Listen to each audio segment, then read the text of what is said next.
Hello everyone, and welcome back to our channel. Today's story takes us straight into Mpumalanga, where a political scandal involving alleged ANC-linked gangs, missing millions, and luxury cars has ignited public outrage. The Emalahleni Municipality is once again under the spotlight, and this time, the allegations are so serious they sound like something out of a political thriller.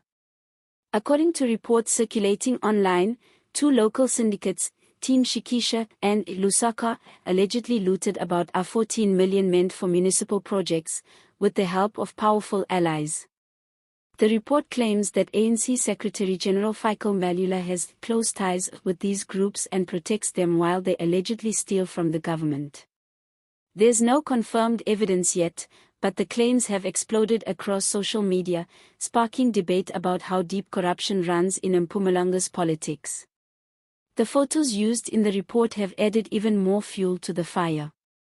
In the first, Mbalula appears alongside Mandla Msibi, described as the alleged Lusaka gang boss.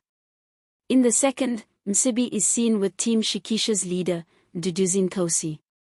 The third picture shows Nkosi posing with a luxury Mercedes-Benz Viano, allegedly symbolizing the wealth gained through these dealings.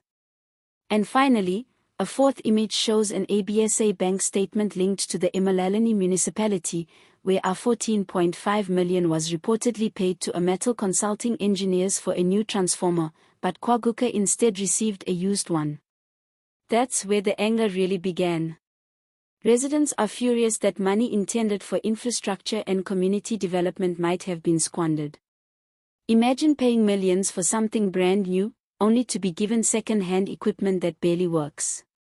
In KwaGuqa, where power cuts and service failures are already part of daily life, this feels like an open insult. Social media platforms have been flooded with reactions ranging from outrage to disbelief. Some demand immediate investigations by the hawks, while others say people should wait for official confirmation before passing judgment. Still, the frustration is understandable.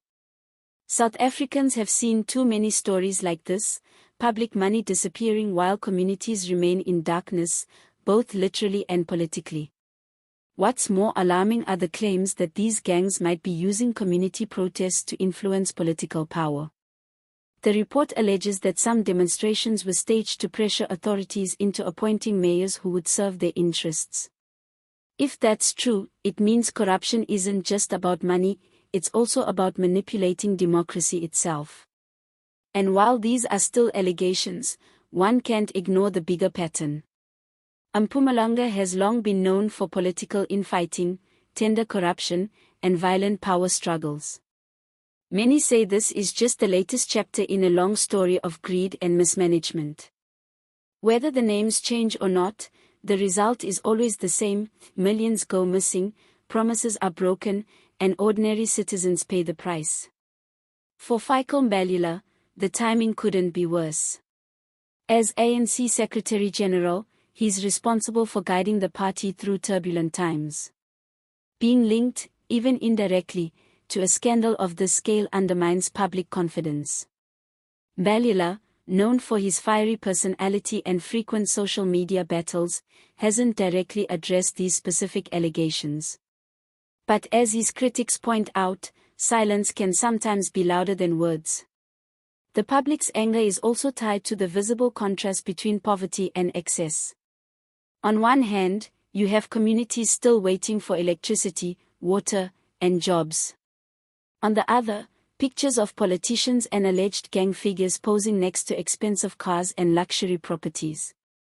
It's the kind of image that fuels resentment, especially among young South Africans who feel their future has been stolen. This alleged transformer scandal has also revived broader questions about the ANC's credibility. How can a ruling party claim to fight corruption when scandals like this keep surfacing within its ranks? Some commentators have suggested that Mpumalanga's politics have become a state within a state, where local elites act with impunity and the central government turns a blind eye. Of course, it's important to note that these are still unverified claims. No official legal documents, investigations, or court findings have confirmed them. The Opera News disclaimer itself warns that the story reflects the author's views and has not been independently verified. But the fact that so many South Africans believe the story, or find it believable, speaks volumes about the public's loss of trust in government institutions. As outrage grows, residents are calling for the immediate suspension of implicated officials, a forensic audit of municipal finances, and an independent inquiry into all tenders handled by Emalahleni Municipality. Others want lifestyle audits for those suspected of corruption, saying it's time to expose the real extent of political greed in Mpumalanga. Behind the jokes about the R14 million transformer and the ANC's electrical heist lies a real sense of pain. For many, this isn't just about missing money, it's about what that money could have done. It could have built schools, upgraded clinics, or created jobs. Instead, if these reports are true, it went into private pockets, leaving communities behind once again. The story also underscores how corruption affects every level of government.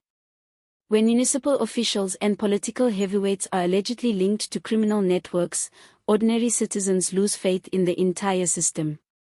Oversight mechanisms collapse, tenders become tools of patronage, and justice becomes selective. Still, it's important to stay cautious. Allegations without evidence can easily be weaponized to damage reputations and settle political scores. Until proper investigations are conducted, all claims remain allegations. But even if this specific story proves exaggerated, it exposes a truth South Africans already know, that corruption has become a way of life for too many in positions of power.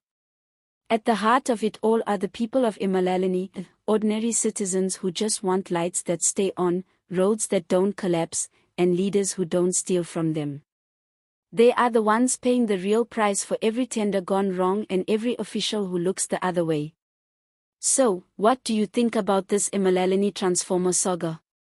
Are we looking at another example of deep-rooted corruption, or just political gossip gone viral?